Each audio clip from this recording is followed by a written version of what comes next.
Advanced Dungeons and Dragons, disaster has struck the Wolflands. This 24-mile hex right here, right next to Corvusberg, looks a little something like this when you zoom in to 4-mile hexes. There's a big old crater down here. We got half this thing left to explore, and we can't get there until we get Castle Weasel fully invested. We need bunch of happy little families around there, and it's not working out so hot. Disaster struck in the last episode, which took place a little over a week ago. The day before, now that I think about it, that was the date on the April 25th, was the day before Easter. Holy Saturday. It makes sense that the forces of chaos were waxing. I should have known better than to, we were bringing, you know what happened here? Those ogres wiped out our Easter celebration. We had ordered like all the fattest geese, and man, the ogres were ready for us. Oh, okay, well, it's not over yet. Because remember, only 8 of our medium horse actually, well, I should say only 2 of them died. We lost a bunch of wagons. All of the settlers that were coming up got chased off, but maybe they didn't, because remember, we said this was kind of in the last leg of the journey as they were approaching Castle Weasel. There's a chance. One of the things we need to talk about is how far away from Castle Weasel are they? It's not necessarily a TPK for the whole wagon train. There were only 4 ogres, and thank you to the viewers who pointed this out in the comments. 2 of those guys were half dead. One of them ran off, and he has to come back, and he's a little embarrassed, as are our soldiers that ran off on their horses. But they were close. They're probably somewhere in this area here, and they might have been close enough to get back to the castle that day. Of course, we had a very grim, wasn't much to well, I mean, there was a whole lot to celebrate, right? Easter is a day of celebration. But then the very next day, we still have 18 guys. We can ride out and find out where those ogres are camped. Maybe we can track them down and get back some of what we lost. I would argue that the mule trains and the wagons were smashed up. We're going to have to pay to replace those. And we'll talk about how much it's going to cost us to recover. Our finances are not looking great. Not going to lie. Once we're done taking a look at those finances, then we'll take a look at how we might be able to hunt down. And honestly, I think despite it being Easter the 26th, I know today's the 3rd. We're trying to catch the calendar up to where we are right now. We may be able to reassure those settlers. This is a big setback. We said if they make it into the castle, if we can successfully defend the little wagon train, and we'll talk about what that, we were a little vague last week. We can talk about exactly what that looks like. That would kind of set the tone for the next several months. And unfortunately, this still does that. It just sets a much lower and harsher tone than we had hoped for. It's going to take a lot longer for us to earn trust back in civilization that moving out to the environs of Castle Weasel isn't a death sentence, that Sir Roger Steiner and his boys can keep you safe from all the nasties that live in the neighborhood. Because if they don't feel safe, they're not coming.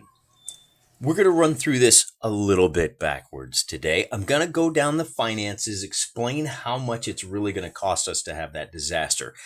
And then we're going to take a look at the Great Easter Hunt to see how many civilians and supplies can be salvaged from last week's disaster. And I'm doing it that way because I need to know what was lost so that I can know what might be recoverable. Also, bear in mind, we paid these ogres a pretty good chunk of change to leave us alone. That means we're going to be able to recover some of that loot as well, if we can successfully track them down. So let's take a look at how I've been doing this. This, of course, is the timeline. And as you can see, April 20th, this is when the Frost Giant walked through the Hex, which gives us a good opportunity to point out how every single campaign is unique and a reflection of the player's individual personality.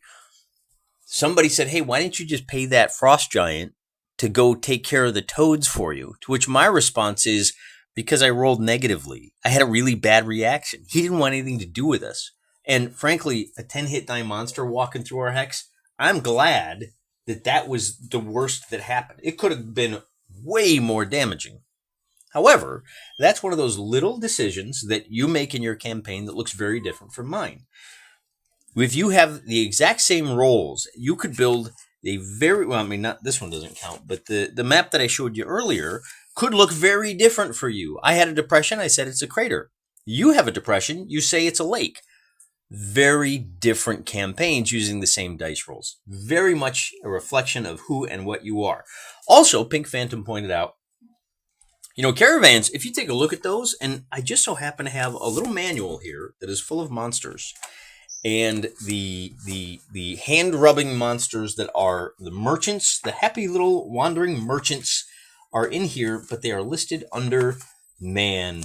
The man is the real monster, you know. No, it's the monsters. I'm pretty sure the monsters are the monsters. There is an entry here for, I don't know, somewhere in here, dervish. There it is, merchant. And if you look through this, 80% of the party are mercenary guards. If you are running supply trains to your castle, then you would be well within your rights to roll up a nice little merchant caravan. I didn't do that.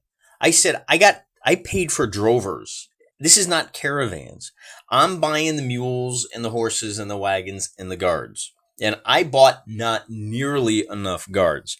I probably had about half the people. Well, let's see, I had 15 guards, 20 guards for, I don't know, 100 people. Yeah, well, yeah, I guess I probably should buy more guards. And we'll get to that. You want to do caravan? Yeah, that's great. That's perfectly legit. He also pointed out that when our heavy horse, there was 120 feet between them and the ogres. You move 90, throw your spears, row. That's at long range. That's a minus. He said -5, but do you guys mind if I check that real quick? Probably could have done this before we started the video, but long range is -5 to hit. If you're throwing your spears, that's maybe that's not great. See text for complete information. Wait, well, all it says is long. Oh, we got to see page 36 to 38. I don't think we do. I think it's in the DMG. My book control is way out of whack. Oh, look at that, -5. We are at -2 at medium, so we need to get to within 10 feet. Oh, wow. Okay, that would have changed the calculus. However, I don't feel too guilty because the calculus changes for the ogres as well. They may have decided, well, we're not going to charge because we can reach you. So if I move, let's just look at what would have happened there. If I moved half, let's diagram this. If we are separated from our enemy by 120 feet, and we have a movement of 180 feet, then I had my guys close to within 30 feet, which for thrown spears gives us a -5 to hit. And I did that so that I could then move 90 feet back, split move and fire. If I wanted to close to within 10 feet, that would have been the only movement I could have done, and I'd have been 10 feet away from them. On the other hand, if our horsemen had just waited down here for the ogres to charge, the ogres would have charged into them. That wouldn't have gone very well. Instead, what might have happened, but remember, the ogres, if they didn't charge, they would only be able to move 30 feet or 90 feet, which would have left us in turn 2 with 30 feet of difference, in which case we could have moved 20, fired at no penalty, and still had, I would argue, half movement left over, like 90 feet. And that would have forced the ogres to choose between going for the caravan or the 10 horse, and I would have split the horse up into 5 and 5, peppered them with arrows the whole time. That gives me the opportunity on the next round of combat. So the ogres close, they scorch the footmen, but now my guys can come in and do a ride-by attack. So that maybe would have been the way to go if we just do a little bit of solid analysis. Thank you for that. So now let's take a look at where we're at. I only have, and some of these numbers I haven't updated fully. I have 9160 gold at Castle Weasel. I have 17,500 in the city of Harrington. Remember Lord Harrington? He is helping bankroll us.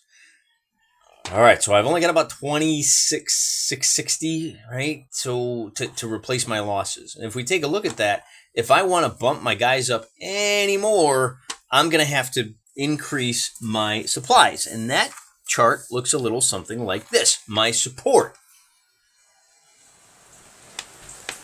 And here comes that warm tropical rain. That's going to be a real problem for us.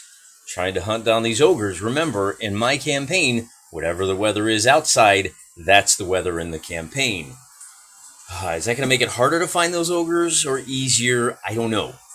But before we get to that, I'm going to recruit another armorer, which is going to bump my monthly costs up. And here's the kicker. I only paid through May 1st.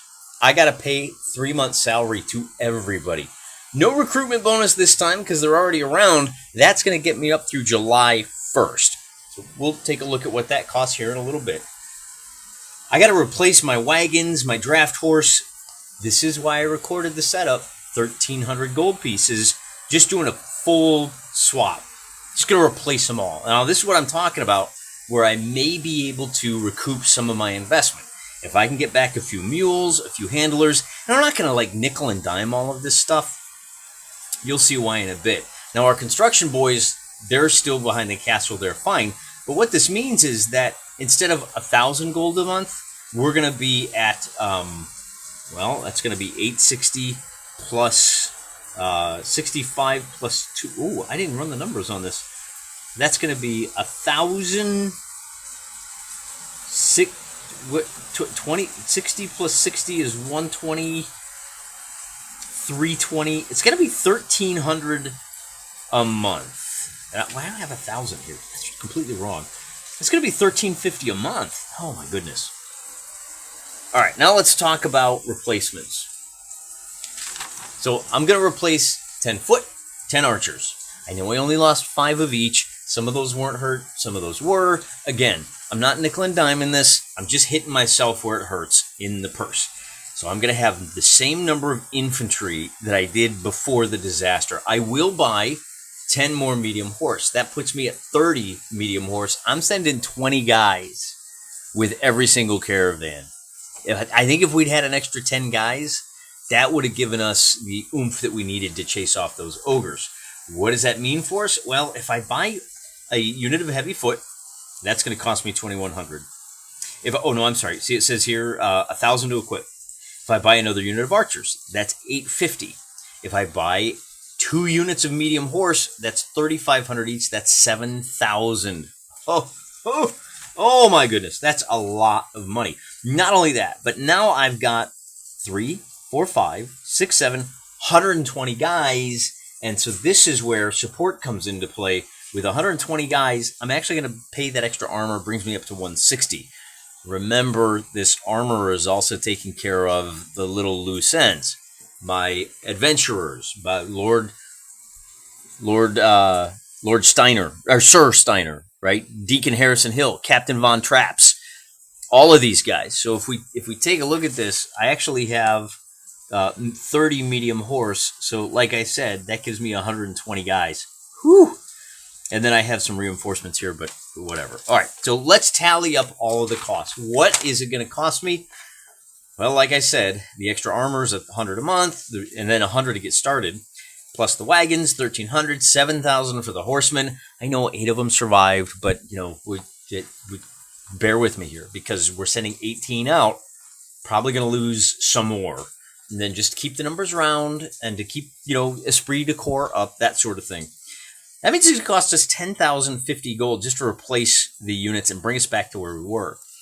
Then I need to pay 1,440 for the military every month for 3 months, 1,100 for the support every month for 3 months. That's going to set me back 7,620 for 17,670. That pays everybody up through July 1st. I don't think I've even deducted for the replacement. Did I? I think I did, actually, now that I think about it. I paid for my replacement archers and light foot. All right, so 17,670 means if we go back to my, oh, look, I am just short. I'm 170 short in Harrington. I got to send some money back. What this is going to do for my finances is really disgusting. I'm going to be down to just 4,000 gold to the castle. I got to send 5,000 back with whatever survivors there are, and I'm going to send 5,000 back just to make up the difference. So I have 4,000 and then 5,000. Oh boy. But at least I don't have to worry about payroll for another 3 months. I'm not shipping large chests of gold where the ogres can get to it. They're probably a little disappointed, but they do have a lot of tasty mules and maybe even they grabbed a few of the settlers who probably could have put up a better fight. Maybe if we'd had 5 more settlers there, like throwing rocks at those guys, that's not what they get paid for, though, right? So the big thing is the planting is going to go in late. It's going to make winter a lot harsher. Regardless, already we have taken a hit, reputation-wise, back in civilization. We're not going to be able to generate the kind of numbers we were hoping for until and unless we can defend these guys. So now we have to turn our attention to how far away, and I think this is the key question, how far away from the castle were the ogres lying in wait for their ambush? That's going to make a huge difference, because if they were 2 miles away, you can cover that on horse in just a couple of minutes. If they were 10 miles away, well, I mean, we have to look at the movement rates in the Dungeon Master's Guide, right? Through rough ground, on horseback with a normal, like a medium load. Let's see if we have our travel rates. I think I have it bookmarked. Here we go. 20 miles in a day. That's what our horsemen can cover. The people have scattered. A couple of our soldiers ran off. Oh, I got to take word. Oh, I'm not chicken. I just know I need to take word back to the castle. I'm actually quite heroic, said the man running away from combat and abandoning his foes and his charges. So what I'm going to do, remember we said that this takes place in our hex, which, if you'll recall, looks like this. These are 4-mile hexes. So with the Castle Weasel right there in the center, they said, and our path is somewhere along here. So what I can do is I can roll, I am going to roll a d6, and I'm going to add 4. Meaning it will be somewhere between 5 and 10 miles from the castle. 4, 8, 10 would put them, somewhere around here. So really, that's all I got to do. And then I'm just going to roll, and then we'll figure out what that means. Yeah, so 9 miles away. Okay, that means we're right on the edge here, right? That's 4, 8. So up here, and it's actually in the grasslands. Ooh, I didn't realize that. So it was pretty close. If we take a look, I have another map of the adjacent hex. Do I have the one we're looking for? Yeah, that combat. So this is right on the edge of the map, right? Fine British tradition. Probably somewhere here on the north end of Long Lake. And because it's 9 miles away from the castle through relatively rough terrain, it's going to take our light horsemen till the end of the day. People are going to start filtering in overnight. Maybe they're going to interrupt midnight mass, the vigil mass, which, wow, how dramatic is that? You see what happens when you use the real world calendar? You get these amazing little events. They say, well, we've got to finish the vigil, and then we're going to set out Easter morning. There's going to be no eggs and no chocolate. We've got to save our people. And I think the ogres, remember, they were living here, and we said, hey, get out of here. And they did. Wow, my fingers are, I have a lot of, I did a lot of good work today, man. I have some construction adhesive, so forgive how grotty my hands look. We're going to have to go up into this adjacent hex. Now, the good news is sight lines are a good long ways. The bad news is it's not guaranteed. We don't have a ranger on staff. The other alternative we have is to start factoring adventurers into our campaign. I haven't quite gotten there yet. We'll get there. Don't worry. There's a lot to explore, and I'm kind of leaving that area to explore a little bit later. For now, I got 18 horsemen who can travel. Well, again, they can travel through rugged terrain at 20 miles a day and normal terrain at 40 miles a day. So maybe that first 5 miles they cover pretty quickly, and then the last few miles to the castle take a little bit longer. Be that as it may, if I want to wait till daylight, which I think I kind of do, then that's essentially what's going to happen. And I think this time, I think some of you guys are right. You guys have been chiding me, saying, hey, you got the 5th level fighter in Captain Von Traps. Why is he not out there? Why are you not bringing Roger the Hammer Steiner? Right? If these two guys were present at the Ogre fight, it would have gone totally different. Well, okay, yeah, you're right. But I'm not sending a 5th and a 6th level guy on a milk run. They need to be there in the castle to command the troops, to keep them in line. Because we are doing a one-off mission where we're hunting down 4 ogres, 2 of whom are badly injured, I think we can afford to send these guys out. Roger the Hammer Steiner, Captain Von Traps, maybe they're a little better at tracking. Let's take a look at the rules for tracking. Of course, the Ranger has a 90% base chance of being able to follow a creature modified as follows. I don't have any Rangers. All I have are fighters and a cleric. First level cleric. I can't even, like, cast any divination spells. Fortunately, Gary gives us this chart, which talks about evading pursuit outdoors.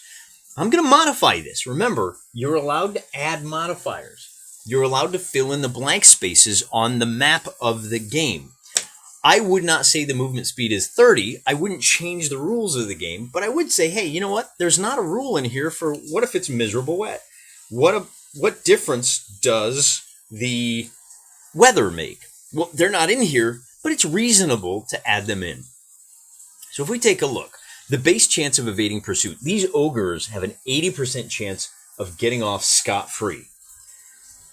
Must be a George Soros district attorney here, right? The mule jackers are given a very light sentence.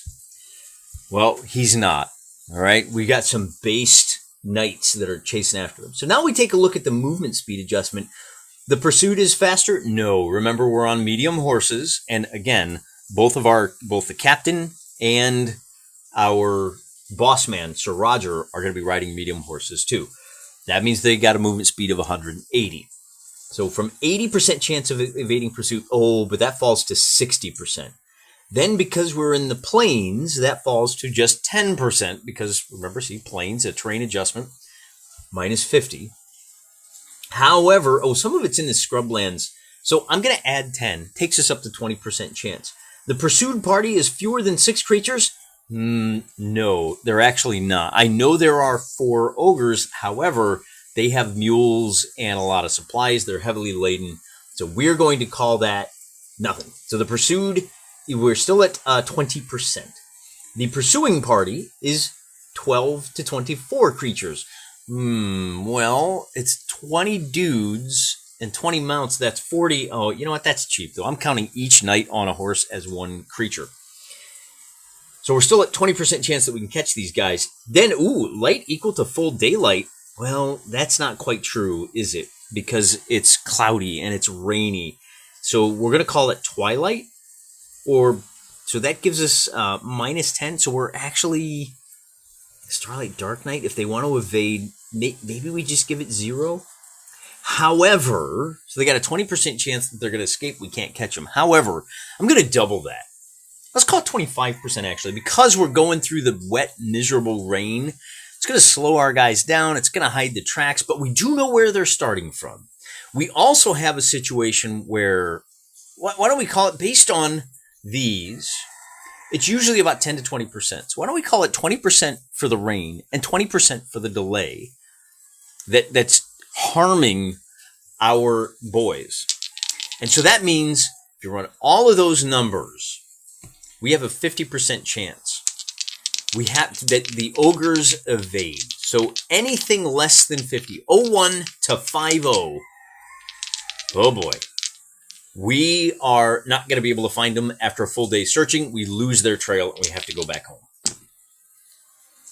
85, we got them. And you can use this. We beat the number by 35 to suggest that not only did you track them down, they haven't had a day to rest, but that we are going to be at some kind of an advantage. Alternatively, what we can do is decide that we catch them relatively quickly. Remember, they can move 10 miles a day. The ambush occurred here somewhere just to the north of Long Lake.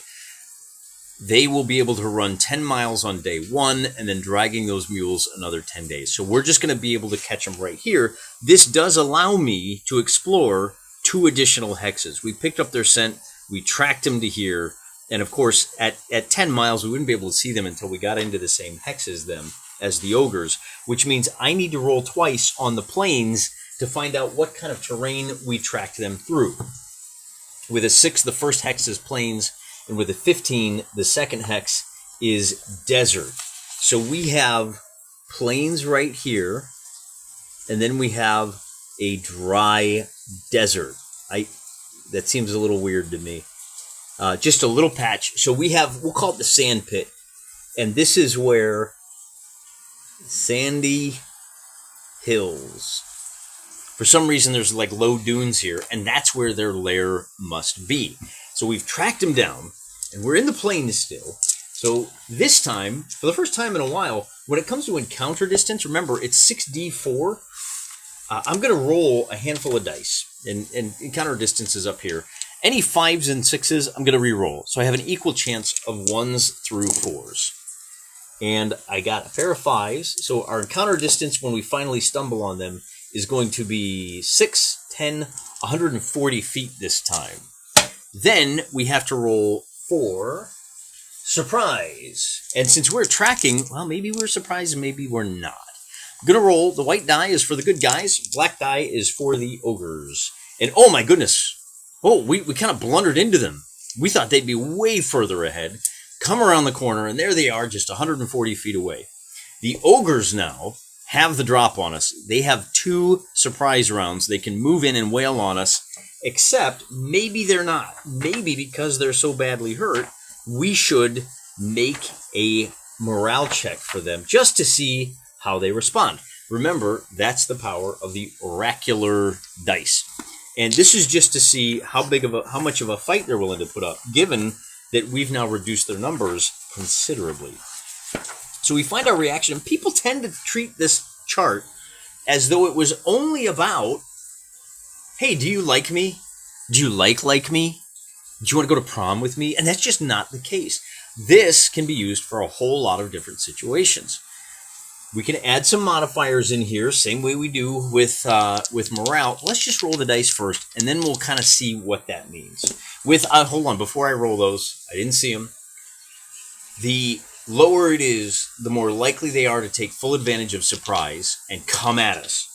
The higher I roll, the more likely they are to try to get away.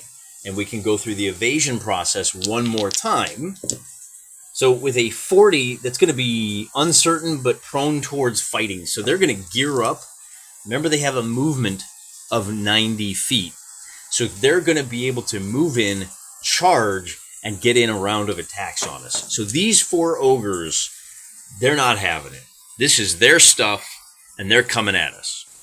With the boss men up front, they are at risk of being attacked. I'm going to roll once for each of the 4 ogres, but before I do, let's think about this. At 140 feet of distance, these ogres can't get into melee range on the first turn. On the second turn, they can charge in. They will get the +2 to hit on the first round of combat. So 90 feet puts them 50 feet away, and then even with the bonus of +1/3, 120 feet is all they can cover in a charge. They'll still be a little too far away. So they charge in, and I'm going to roll, and on a 1, these guys will attack Roger. On a 2, they'll attack Captain Von Traps. So Roger is going to take 1, and Captain Von Traps is going to take 1. Remember, we're at +2. The 4+ for the ogres, hitting a armor class of 4, they need 12s, except with a +2, they're hitting on 10s. So Roger is going to be missed, and the captain is going to be hit, and then I've got 2 randos, one of whom is going to be hit. 2 of my cavalry boys. And the ogres, of course, do a total of D10 damage. So our leader takes 4, and one of our boys takes 2. He is just going to be wounded. The good news is Roger has 46 hit points. Now it's the end of the turn. We move on to the second round of combat, and it's going to get ugly. The ogres get to attack first. They'll attack the same targets. The leader takes a hit. Captain Von Traps takes a hit. And then, well, we're just hitting on 12s now. 2 of our boys are taking hits. So, leader first, then captain. So he's down to 38. Captain Von Traps is going to be down to 26. And then our 2 cavalrymen, that's going to be a 1 and a 5. And remember these guys, so that kills 1 cavalryman. And 2 are wounded, 1, 2. Which means on our attacks, first of all, Roger is a fighter 6. So if we take a look over here, the ogre has an armor class of 5. He didn't charge this round, so he gets his full armor. So a 6th level guy, taking a swing, he hits on an 11 or better.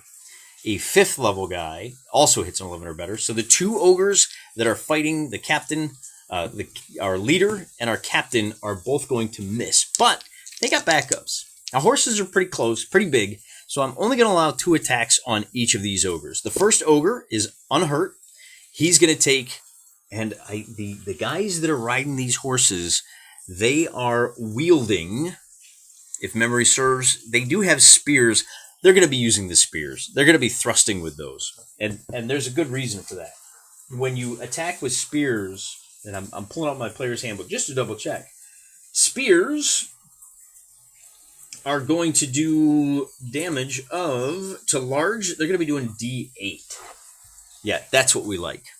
Of course, our 2 leaders are wielding great big honking two-handed. Well, no, they're riding horses, so they're not going to be wielding two-handed swords. I guess they could have shields, which might save them. Anyway, everybody's going to be doing D8 damage to these ogres. So the first ogre has 22 hit points, and what a big hit. Kablam. So Sir Roger is going to knock that guy down to just 14 hit points. And then the other ogre that gets hit, he's only got 12. He's going to get knocked down to 6. And I might have missed a hit there. Oh no, I have to roll. Okay. Forget that 6. Because I have to roll for my boys 3 attacks. And these guys are terrible. They're not terrible. They're great. They're heroic. But they are fighting against an armor class of 5. They're 0 level fighters. They're only hitting on 16s. And so we're only going to get 1 hit against the first, and we're going to get no hits against the second. Our damage dealers, our DPS is all going to come down to, we got the 1 hit though, come down to our big boys. And what a hit it is. That takes that ogre down to just 4. Nobody has lost 25% of their friends yet, so this time we get to attack first, and I'm going to roll the big green die. Our leader is going to miss, and his buddy is going to hit for D8. 3 points of damage. That's the first hit against Captain's opponent. Takes him down to 19. Then we've got the assists for our big guy, and that's going to be D8, which takes that ogre down to 11. We've got 2 assists on Von Trapp. And there may be bonuses for these, but that's clearly a miss, unless you got a +5. So the second man is, wow, knocks that ogre down to 11 as well. See, I shouldn't have, and maybe they're doing ride-by attacks with those spears or the long swords.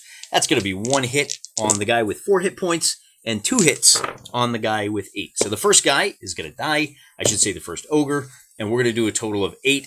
So 2 of these ogres are now dead. The other 2 are badly wounded. And you know what that means. 50% casualties forces our favorite thing to roll for the enemy, the encounter reaction. No, that's not it. Where's morale? Which is probably after psionics.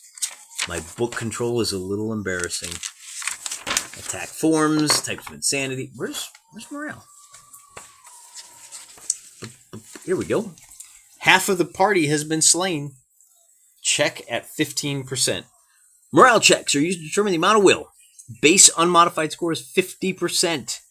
Goes up to 65 because half of them are dead. And then, is it the leader? No. Force. We are faced by an obviously superior force. And then we go for each enemy slain. You're at -10.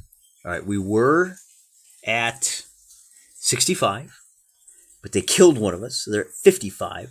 But we killed 2 of them, so we're at 75, 85. So for morale, we roll, and we get a 48, which means they have failed. And what does that mean? 48 minus 85. And I forgot about this last time. Somebody pointed this out. You have to check for the degree of failure.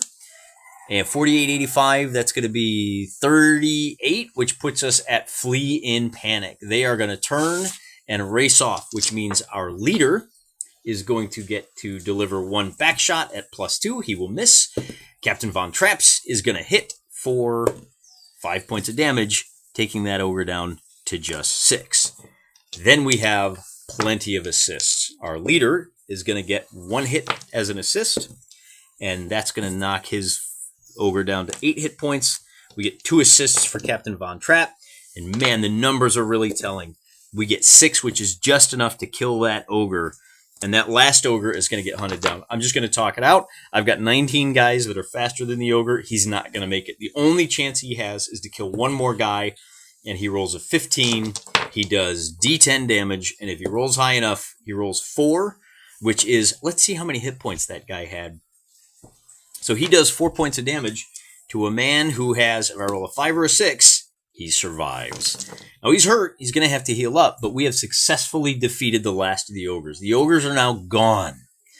But wait, there's more, because we're going to recover some of our wagons. Maybe one of our wagons, one of those guys probably picked it up like a rickshaw. Some of our horses. So what that's going to do is save us 600, let's call it, not quite, well, I'll tell you what. What percentage of the supplies did these ogres have versus destroyed? So I will roll a percentile dice, and this is what they have. They got about 44%, which means I can recover 40, let's just call it 40%, okay? The 1,300 times, that's what it would normally cost. I recovered 40% of that. So instead of the 1,300, another way to look at this is, that's going to be 2, carry the 1. That's going to be 920. Wait, that's not right. Doing math on the fly, you got to love it. 4 is 2, carry the 1. Oh, that's 520. So I'm going to recover 500 gold pieces worth of my caravan. All right. And I'm going to need every dime that I've got. Now, ogres have a treasure type of Q, B, and S in their lair. See, I actually had the book open right here. So I'm going to back out the 500 gold pieces when I check to see. So individuals have M times 10. Again, I'm not worried about that. But if we check QB, oh, did we? No, we didn't. We didn't chase those guys out of their lair, did we? Boy, I'm sure I'm going to hear about it if I did. We've got some rolling to do here. Actually, not so much, right? So this is, let's tilt it up so we can kind of see what we're rolling here. There is a 50% chance. Well, oh boy. I want to make sure you guys, I want to make sure I'm doing this right. We got QBS, so B is way up here. That's a lot of percentiles we got to roll. 50% chance of copper. 20, yeah, we got copper. We got a 25% chance of silver. Yeah, we got silver. What about electrum? 60, no electrum. What about gold? This is the big one. No gold. So copper, silver, and we're going to be heavily laden, and 19%, we do have some platinum. Let me pause right there. I got to start rolling some dice. So for copper, we've got 1,000. For silver, we've got, I could call it 6,000 silver. All right. So that's going to come in handy. I'll have to do all the conversions later. I'm not going to do too much of this. For the platinum, we've got D4. And that's D4 1,000 or hundreds. Okay, so 200 platinum. Yeah, we're definitely taking that. That amounts to 1,000 gold. Oh, we need this. We might need to send these horse boys out a lot more. Now for the big one. Do we have any gems? There is a. Let me zoom out just a little bit more here. Okay. For the gems, we have a 30% chance. No. For the jewelry, we have a 20% chance. We get a 21. Oh. And then for the magic, we got a 10% chance with a 17. No. So that was just B. We also have Q, which is this line right here. There is a 50% chance, no, that we got gems, and then S is a 40% chance of getting. See, this is why I think there's no potions. All right, so if we back out, the thing is with the 6,000 silver pieces, divide that by 12, and that's only going to give us 1,200 gold pieces plus the 1,000 gold pieces for the platinum, 2,200. We're going to get another 1,700 gold when all is said and done. And we're going to repair our reputation as people who are, we exact vengeance on anyone that comes after us. And with the additional 1,700, now the question becomes, where does that go? And of course, it will go back to Castle Weasel, but since we're already sending a treasure chest back, I think maybe we just leave it there. We'll just keep it simple, stupid. I like keeping things simple. We did lose one of our brave medium horsemen, which means maybe we don't need to spend quite so much money replacing the horsemen either. I thought we'd lose a few more than that. Long story short, Castle Weasel is going to go up to 4,700. And yeah, maybe we can say 47, maybe we go up to 5,500. Maybe that 800, maybe that extra 300 is that our recruitment, our replacement costs are a little bit lower than expected. So we're down to just 11,000 gold pieces for what happens next. And we advance the calendar up to where we are now. Although I do want to do one more thing. We found a little sandy hills right here. So there's some little dunes in this little 4-mile hex. I'm going to ride straight back. Bing, bang. I've already explored these hexes. Bing, bang. So I need to roll to find out what kind of terrain, as I come out of the desert, is in this hex just to the southwest of where we are now. We roll the d20. We get an 18, which, might mean more excitement. Let me find that page in the book. Right, because this whole hex is plains, we check on that chart, and this is a marsh. We have our desert swamp, which we're not going to enter. We're going to slide around this way. Rolling to sea, again on the plains with a 7. This is, again, more grasslands like so. So, we have managed to explore a few more 4-mile hexes, and I think because we're moving through, we were probably about noontime. We're going to make it about 10 miles back. We'll probably have to camp right about here. And I think that means we need to do an encounter check. Or 2. One in the morning and one in the evening. We'll call this the morning, or I should say the evening. This is the evening. And then this will be in the morning. Looking for a 1. No encounters. And then the next day, we're going to be able to ride another 10 miles and make it back. So on the day after Easter, we arrive triumphantly. Everyone is much relieved to see us. Even the bandaged Roger Steiner, who took a total of 6. What did he take there? 8 points of damage. He's going to be laid up for a week. He's earned his scars, and he has earned the trust of his men. And of course, it's going to be 2 weeks before we get those reinforcements back. I don't know what that means for next week's episode. I guess there's only one way for you to find out. Tune in! And again, go ahead and leave all the comments you want. Tell me what I did right, what I did wrong. If you're enjoying this new thread as we chase down some of the boys in the neighborhood before we turn our attention back. Remember, we haven't even touched the 6 hexes that surround our home hex. We really need to clear these out before the people will feel safe. And in 2 weeks, it's going to be late. But our first set, we got a few refugees showed up, so they can kind of start maybe laying in some fields, but it's just not looking good right now. We need to get some guys into this environment so we can start building out our civilization. We need to start laying in supplies for a long and difficult winter. But again, that can wait till next week. Till next time, I'm praying for you.